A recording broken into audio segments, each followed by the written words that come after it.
I closed my laptop with a task still running, walked away for 2 hours, and came back to a finished restaurant reservation, a cleaned-out inbox, and a research digest waiting for me without opening a single tab myself.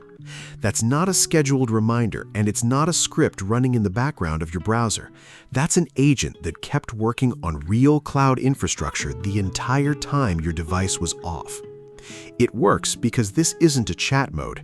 It's a separate agent architecture that runs on its own dedicated virtual machine, completely detached from whether your laptop or phone is even turned on. I only share methods I test myself, so every step and every result here came from running real tasks through my own account. Quick ask before we start. Like this video and subscribe. It actually helps more than you'd think. Let's start with what this actually is, because the name gets thrown around loosely and most explanations skip the part that matters most. This is Gemini Spark, Google's dedicated agent mode built specifically for tasks that take longer than a single reply. Things with multiple steps, ongoing schedules, or work that needs to keep running after you've closed the app. A normal Gemini conversation is reactive. You type something, you get a response, and the moment ends there.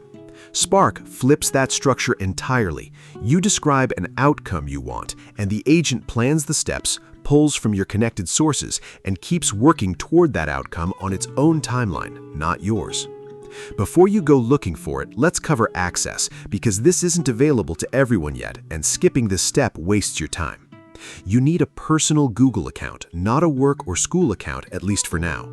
You need to be 18 or older, and you need a qualifying subscription, which in the United States means Google AI Pro or higher, while everywhere else currently requires the top-tier Ultra plan specifically. If you're on the base free plan, this feature simply won't appear in your app yet. No workaround changes that right now. Once you've confirmed access, here's exactly how to open it. Update your Gemini app first, since Spark shipped with a specific redesigned version, and older builds won't show the option at all. On mobile, tap the menu and look for Spark directly. On desktop or Mac, open the sidebar and select the option to switch modes into Spark.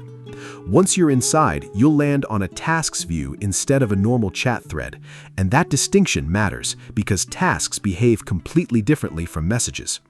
Before creating your first task, go into Settings and turn on the specific Google apps you actually want Spark touching. Gmail, Calendar, Drive, Docs, Sheets, and Slides are all switched off individually by default. Nothing is granted automatically just by turning Spark on.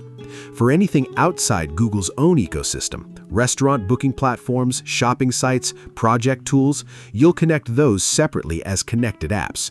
And Spark can also tap into skills you've already set up elsewhere by typing a / and selecting one directly inside your task description. Now let's create an actual task, and let's use a real one instead of a generic example. I wrote a single instruction. Go through my inbox, summarize any newsletters I haven't opened in the last 2 weeks, and unsubscribe from the ones I never engage with. Spark planned that as a multi-step job. It read through the relevant messages, generated short summaries grouped by sender, and flagged a batch of newsletters for unsubscribing, then paused and asked me to confirm before actually removing anything. That confirmation step is intentional, and it's worth understanding why, because it directly affects how much you should trust this running unsupervised. Now, here's the mistake that trips up almost everyone the first week they use this, and it's genuinely important, not just a technicality. People treat Spark like a fully autonomous system and schedule a recurring task involving something sensitive, then walk away assuming it's handled.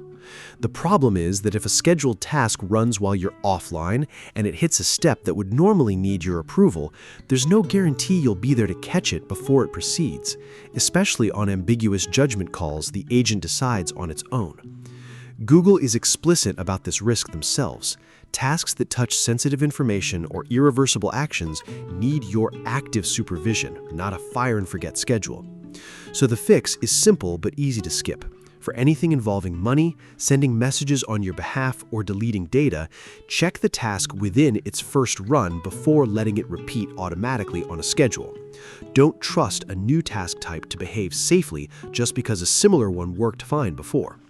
Once you've verified a specific task behaves the way you expect, that's when it's actually safe to let it run recurring and unattended. Let's cover one more real capability because it's the one people find most impressive once they see it. Spark can browse the web on your behalf through a feature that lets it operate a browser instance, either your own local Chrome session or a separate remote browser, to complete tasks like shopping or making a reservation. If you use your local browser for this, understand that Spark then has access to every site you're already logged into, exactly as if you were browsing yourself, which is powerful, but it's also why scoping which apps and sites you connect actually matters. I tested this by asking Spark to find a dinner reservation for 4 people this weekend at a restaurant with outdoor seating near a specific neighborhood, and it searched available platforms, checked time slots against my calendar automatically, and booked the closest match before sending me a confirmation summary. That's a task that would normally take me switching between 3 or 4 apps myself, condensed into one instruction I gave once. Here's the golden tip that makes this genuinely useful instead of just an interesting demo you try once and forget. Don't connect every app you have the moment you get access. Connect only what a specific task actually needs. Then expand access gradually as you find real recurring use cases. Treat your first week as a supervised trial for every new task type, not blind trust, and only graduate a task to a recurring schedule once you've watched it complete correctly at least once unsupervised in front of you. That habit, narrow access plus supervised first runs, is what turns this from a novelty into something you can actually rely on for real recurring work without it quietly making a decision you wouldn't have approved. I test new AI deals every week. If a new free method comes out, you'll see it here first. One last practical note before you go set this up. Access is rolling out gradually and regionally, so if you don't see it yet despite meeting the requirements, that's an availability timing issue, not something broken on your end. Check back periodically as Google expands the rollout, rather than assuming the feature simply isn't for you. In the next video, I'm running a full week of scheduled Spark tasks end-to-end, inbox management, calendar prep, and a recurring research digest to show you exactly where it holds up and where it still needs you to step in. Subscribe if you want to see those real results before anyone else.